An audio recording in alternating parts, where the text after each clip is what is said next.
Vamos con las noticias de las 7 con la ayuda de don Guillermo Díaz.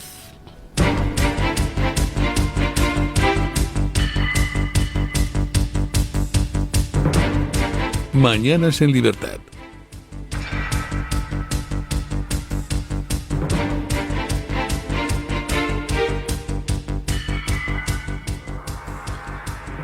Hola, muy buenos días y cordial saludo para todos. Comenzamos con la información de este miércoles 14 de agosto, hablando de la situación en Venezuela después de las elecciones presidenciales del pasado 28 de julio.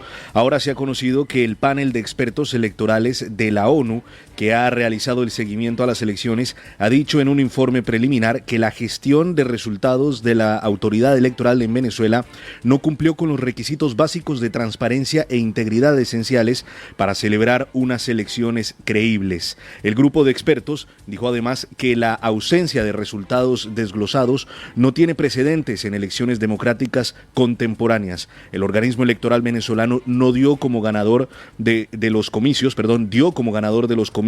al presidente Nicolás Maduro, pero la oposición insiste en que las copias de las actas que conservaron sus testigos y que han publicado en un sitio web demuestran que la victoria fue del candidato presidencial Edmundo González con más del 67% de los votos. Bueno, pues se le cae el tinglado a Maduro y lo veremos en los próximos bloques informativos con alguna otra noticia relacionada que nos va llegando. Maduro había prohibido a observadores, digamos, hostiles entrar en Venezuela para controlar las elecciones, para verificar la validez de las elecciones. Solo permitió a los observadores amigos, pues gente de Sumar, de Podemos, de Bildu y de otros partidos similares en otros puntos de Occidente. Y entre aquellos observadores que invitó, que eran no hostiles, digamos que eran neutrales o más neutrales que amigos, pues había dos organismos internacionales, uno la propia ONU, que envió un panel de observadores, y dos, el Centro Carter, que no es precisamente un centro de la fachosfera. Bueno, pues resulta que el Centro Carter denunció que las elecciones habían carecido por parte del gobierno de cualquier tipo de transparencia. De hecho, ordenó, tras las elecciones y en vista de cómo se estaba poniendo el panorama, ordenó a sus integrantes, los del Centro Carter, que abandonaran el país por si acaso le daba a Maduro por ejecutar algún tipo de represalia. Y el Centro Carter además declaró que toda la mandanga de Maduro, de que es que no había publicado las actas porque le habían hackeado el sistema, pues que era mentira, que los observadores del Centro Carter estaban en la sede del Centro Nacional Electoral, que es la Junta Electoral Central de allí, controlada por Maduro, y que por la noche del mismo día de las votaciones tenían más del 80% de las actas, las habían recibido. Y que, por tanto, eso de que había habido un hackeo que les había impedido recopilar las actas era mentira. Y además el Centro Carter añadió que había efectuado comprobaciones con las actas publicadas por la oposición y eran correctas. Por tanto, según el Centro Carter, pues está claro que las elecciones las ganó abrumadoramente Edmundo González, el candidato de la oposición, y Maduro, con ese anuncio que hizo en la noche electoral, pues estaba intentando cometer un fraude. Bueno, pues ahora el panel de observadores de la ONU ha denunciado lo mismo que el Centro Carter, que la gestión de las elecciones por parte del régimen de Maduro ha incumplido todas las normas básicas de transparencia e integridad, y que eso de que el gobierno diera como ganador a Maduro sin publicar las actas y sin desglosar los datos, pues que carece de cualquier tipo de precedente. Bueno, esto es para Maduro el palo definitivo, porque no se trata de observadores hostiles, se trata de organismos que el propio Maduro invitó a verificar las elecciones in situ. Y ambos, Centro Carter y la ONU, dicen que lo de Maduro es un fraude como la copa de un pino. Por tanto, fracasa definitivamente el intento de Maduro de dar un golpe de Estado electoral mediante un fraude ostentorio, que diría Jesús Gil, y además fracasa una segunda cosa, que es el intento de Maduro de falsificar unas actas. Ya no le es posible al régimen de Maduro falsificar unas actas paralelas y sacarlas para decir que las de la oposición son falsas. Ya eso es imposible. Con lo cual, pues en estos momentos a Maduro ya solo le quedan dos soluciones. Una, pues asumir que le han pillado con el carrito del helado y que a pesar de todo no se va a ir, y entonces endurecer la represión y transformar Venezuela definitivamente en Cuba.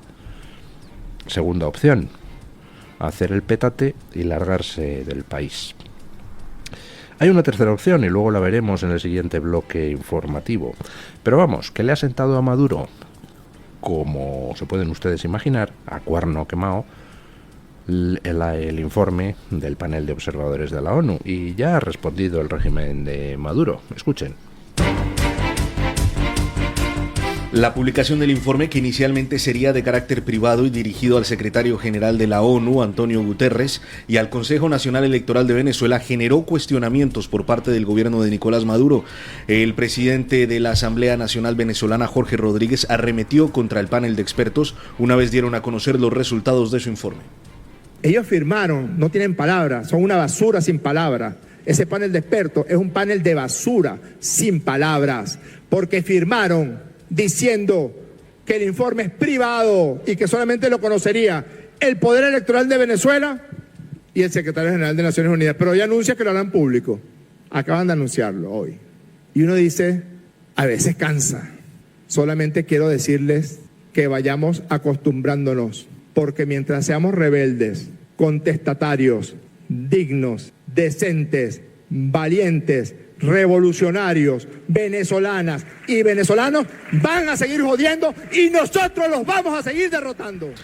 Asimismo, el representante del régimen propuso reformar las leyes electorales para que en adelante nunca más ningún extranjero tome posición sobre los comicios del país. Desde el gobierno de Venezuela aseguran que los miembros del panel mantuvieron conversaciones y contacto con funcionarios del Departamento de Estado de los Estados Unidos durante su estadía en Venezuela. Ojo a la respuesta del gobierno de Maduro. El panel de observadores de la ONU, al que el gobierno de Maduro había invitado a supervisar las elecciones, pues ha dicho que lo de Maduro es un fraude de 3 pares de narices. Entonces la respuesta es textualmente que ese es un panel de basura. Vamos, que el panel de observadores de la ONU son fascistas, el Centro Carter son fascistas, la oposición venezolana son fascistas, Twitter es fascista, Elon Musk, el dueño de algo fascista, por tanto fascista, WhatsApp, fascista, hay que desinstalarlo, TikTok, fascista. Todo el mundo es fascista. Todo el mundo que señala con el dedo que este gobierno venezolano criminal, corrupto, torturador, asesino y además, en fin, tramposo electoral, pues ha intentado efectuar un fraude y además son tan torpes que les hemos pillado con el carrito del helado. Les recuerdo a todos ustedes el inicio de la denuncia de fraude. Esos resultados que saca el régimen de Maduro, la Comisión Nacional Electoral, como a las 8 de la tarde, hora de Venezuela, o a las 10 de la tarde, hora de Venezuela, del propio día electoral, dando los votos que había sacado Maduro y diciendo que Maduro había ganado las elecciones. Y son tan torpes que la gente les pilló inmediatamente. Dicen, oiga, están ustedes dando unos votos que si calculas los porcentajes resulta que salen exactos. Maduro ha obtenido el 51,2000000% y Edmundo González el 46,50000. Eso es imposible, caballero. Han calculado ustedes las cosas al revés. Han puesto el porcentaje que les ha dado la gana y luego han calculado los votos aplicando ese porcentaje al total de votos. O sea, encima de tramposos, torpes. Pero torpes hasta decir basta. Bueno, pues eso, que según el régimen de Maduro, el panel de observadores de la ONU, al que el propio régimen de Maduro había invitado para certificar las elecciones, pues es un panel de basura. Y dice, han incumplido el compromiso de que iba a ser un informe secreto. Ah, o sea, que invitan ustedes a un panel internacional de la ONU para que verifique si las elecciones son correctas, pero el informe sobre las elecciones ustedes les exigían que fuera secreto. Entonces, oiga, se supone que la verificación es para decirle al mundo, oiga, estas elecciones han estado bien. ¿Para qué quiere usted un informe secreto? ¿Para que le certifique a usted a sí mismo que las elecciones han estado bien o mal? Ve, se supone que los verificadores internacionales están para certificar ante todo el mundo que todo ha ido bien. Pues no, dice, es que les exigimos que fuera un informe secreto para el secretario general de la ONU y para el Consejo Nacional Electoral de Venezuela. Ah, vaya, que os han pillado con el carrito del helado, tramposos, criminales, y entonces, pues lógicamente ahora reaccionáis con violencia. Bueno, pues está muy bien, porque así se ve qué tipo de calaña es la que está en estos momentos rigiendo en Venezuela. Pero lo que digo, se acabaron ya las tonterías de muestren ustedes las actas, las tonterías de darle tiempo a Maduro para que falsifique otras actas, las estupideces de, oiga, que haya un recuento imparcial. Ya los observadores internacionales han dicho que esto ha sido un intento de fraude por parte de Maduro. Y de hecho, el Centro Carter ha dicho que las actas que la oposición ha publicado, pues efectuó una verificación y son correctas. Por tanto, no hay discusión posible. La oposición ha ganado las elecciones por abrumadora mayoría en Venezuela. El tiempo de Maduro se ha acabado. Pero, como veremos en el siguiente bloque informativo, pues algunos intentan seguir comprando tiempo para Maduro y además con alguna propuesta peculiar. Luego hablamos de ello, pero ahora vamos con asuntos de España. En otros asuntos hablamos de la fuga de Carles Puigdemont de territorio español la semana pasada, a pesar de contar con una orden de captura, pues el Ministerio del Interior ha informado al juez instructor de la causa del golpe separatista en Cataluña que en los dispositivos de control establecidos por la Policía Nacional y la Guardia Civil en la frontera con Francia no se detectó en momento alguno al expresidente catalán. A través de una nota de prensa, el departamento liderado por Fernando Grande Marlaska ha explicado que ya ha remitido el informe solicitado por el magistrado del Tribunal Supremo, en el que éste requería detalles sobre los elementos que determinaron el fracaso de su captura desde un aspecto técnico policial. El informe asegura que el dispositivo se llevó a cabo en conjunto con los Mossos de Escuadra y que la captura de Puigdemont era un objetivo operativo para todas las unidades policiales del ministerio.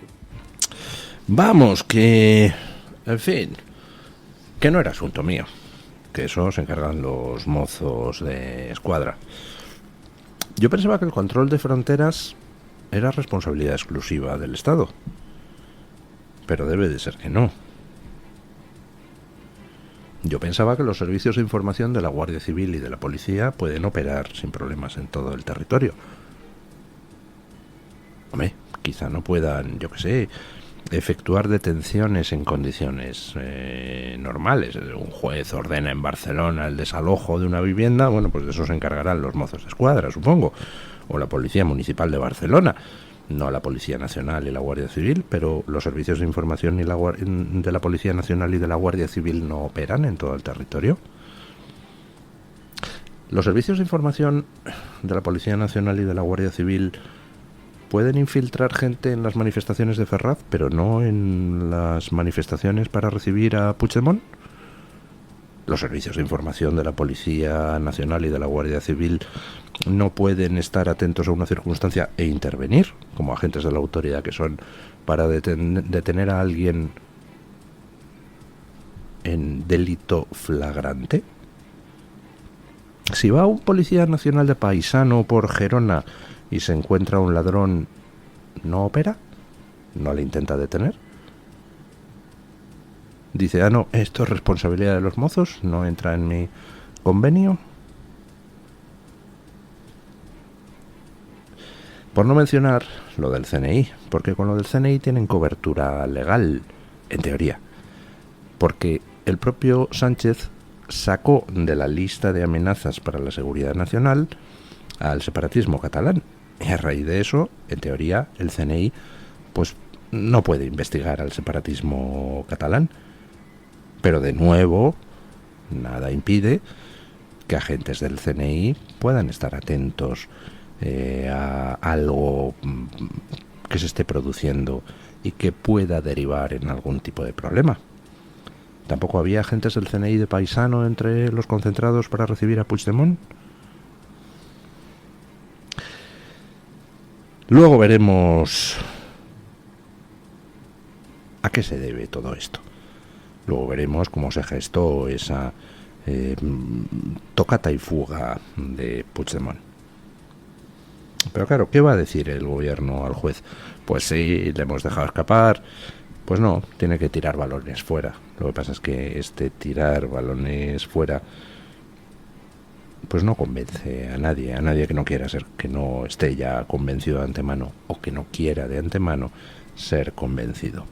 El máximo responsable de que Puigdemont se haya fugado es el gobierno de la nación. Recordemos que en España las comunidades autónomas actúan por delegación del gobierno de la nación. El último responsable de todo es siempre el gobierno de la nación. Si una comunidad autónoma o una fuerza policial de una comunidad autónoma no está cumpliendo con su labor, el gobierno de la nación tiene la responsabilidad de hacer que se cumpla lo que se debe cumplir.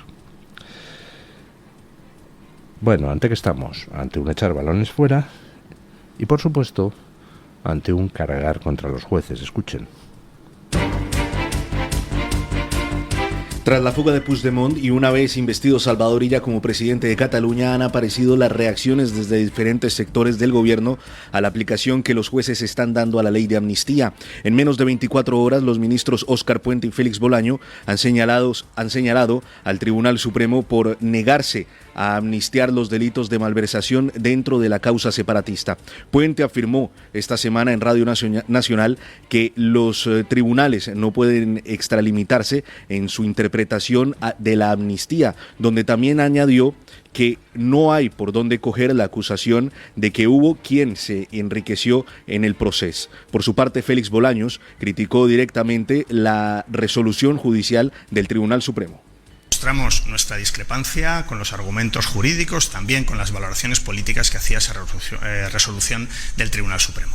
Ahora lo que tenemos que estar es a esperar que la Sala de Apelaciones del Tribunal Supremo se pronuncie y acoja los argumentos jurídicos muy potentes para la aplicación de una ley que es tan clara como es la ley de amnistía. Y por tanto, ahora lo que procede es esperar que la Sala de Apelaciones acoja los argumentos jurídicos y se pueda aplicar con toda normalidad. Las palabras del ministro generaron sorpresa porque la Sala de Apelaciones a la que hace referencia no existe dentro del Supremo.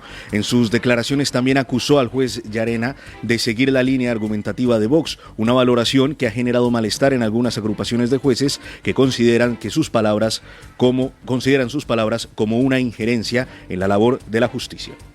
Que dice Bolaños que la Sala de Apelaciones del Tribunal Constitucional se encargará de esto. Una sala de apelaciones que no existe. Debe de ser el panel de expertos del COVID. Creo que está formada por los mismos miembros del panel de expertos. Ya es el segundo ministro que dice lo mismo, que el Constitucional va a corregir esto. El otro día lo dijo Óscar Puente. El Constitucional va a corregir esto. O sea, que el gobierno está reconociendo implícitamente que el Constitucional pues es un felpudito al servicio del gobierno y que se encargará de hacer lo que el gobierno le ordena que hay que hacer con la amnistía. Estamos en un país peculiar, camino de la autocracia, donde ya el gobierno se permite predecir lo que el Tribunal Constitucional va a hacer. Vamos, lo que Maduro hace en Venezuela con su Tribunal Supremo, donde los candidocondepumpititos venezolanos pues se limitan a ejecutar lo que el dictador les ordena. Bueno, al menos habrá que agradecerle al ministro Óscar Puente que haya abandonado el golf durante unos minutos para poder soltar exabruptos contra los jueces. Discúlpenos usted, don Óscar Puente, por hacerle abandonar sus aficiones de pueblo llano. Bueno, ¿se creen ustedes que los problemas judiciales son solo en España? Escuchen esto que pasa en Estados Unidos. Y volvemos a la información internacional porque Jim Jordan, presidente de la Comisión Judicial en la Cámara de Representantes de los Estados Unidos, ha iniciado la investigación de los vínculos de la hija del juez Merchan con Kamala Harris y el Partido Demócrata. Recordemos que este juez llevó el caso Stormy Daniels contra Donald Trump, a pesar de haber trabajado para la vicepresidente Kamala Harris en el pasado, así como para políticos demócratas como Adam Schiff, otro de los archienemigos de Trump, uno de los motivos por los que el expresidente solicitó en reiteradas ocasiones que el juez se recusase. Pues, en una carta fechada el 1 de agosto, Jim Jordan reclama a Lauren Merchan la entrega de todos los contratos y facturas referidos o relacionados con el trabajo realizado por Authentic Campaigns, la empresa en la que desempeñó un puesto la hija del juez, para trabajos realizados para la campaña de Biden, la candidatura de Harris o incluso para el Comité Nacional Demócrata desde el 1 de enero de 2023 hasta la actualidad. Hombre, ya saben ustedes quién es el juez Merchan. El juez Merchan es ese que tiene que sentenciar a Trump por el caso Stormy Daniels. El caso Stormy Daniels es, pues por resumirlo, una actriz porno hace declaraciones diciendo que ha prestado sus servicios sexuales a Donald Trump, cosa que Donald Trump niega. Pero, como era en plena campaña electoral, Donald Trump llega a un acuerdo con la actriz y la paga para que deje de decir chorradas, ¿no? Bueno, chorradas o no chorradas, a lo mejor se acostó con la actriz, lo cual, por cierto, tampoco sería un delito. El caso es que el hecho de que Trump pagara a la actriz porno para que dejara de soltar basura sobre él, pues no es delito. Que Trump haga lo que quiera a ese respecto, pero Trump, pues posiblemente para evitar los escándalos relacionados con el tema y que se siguiera removiendo, ocultó en la contabilidad de campaña ese pago a la actriz, lo cual sería una falta menor dado el importe de los pagos según la legislación americana, y por tanto tampoco iría a ningún lado ni empapelarían a Trump por ello. Pero como los pagos se realizaron en distintas mensualidades, pues llega un juez, el juez Merchan, y dice: ajá, pues en lugar de una falta por no haber incluido este pago en la contabilidad de campaña, lo desglosamos en 36 faltas por cada uno de los pagos mensuales. Y entonces, al ser múltiples faltas, entonces ya sí que es un delito grave. Tócate las narices. Bueno, pues ahora sabemos que la hija del juez ha presidido una empresa que es uno de los principales proveedores de servicios electorales para el Partido Demócrata y que ha participado en la campaña de Biden a la presidencia, en la campaña de Kamala Harris, y ha hecho servicios también para el Comité Nacional Demócrata. Es decir, que un juez cuya hija tiene una empresa que se dedica a prestar servicios electorales al Partido Demócrata toma una decisión, en fin, ¿cómo les diría?, llamativa, troceando en múltiples casos pequeñitos un caso grande para que así no sea una falta sin más que no iría a ningún lado, sino que pase a ser un delito por falta continuada. ¿A ustedes les parece que este juez debería haberse abstenido teniendo en cuenta que su hija trabaja para el Partido Demócrata? ¿A ustedes les parece que quizá este juez está actuando a favor del Partido Demócrata?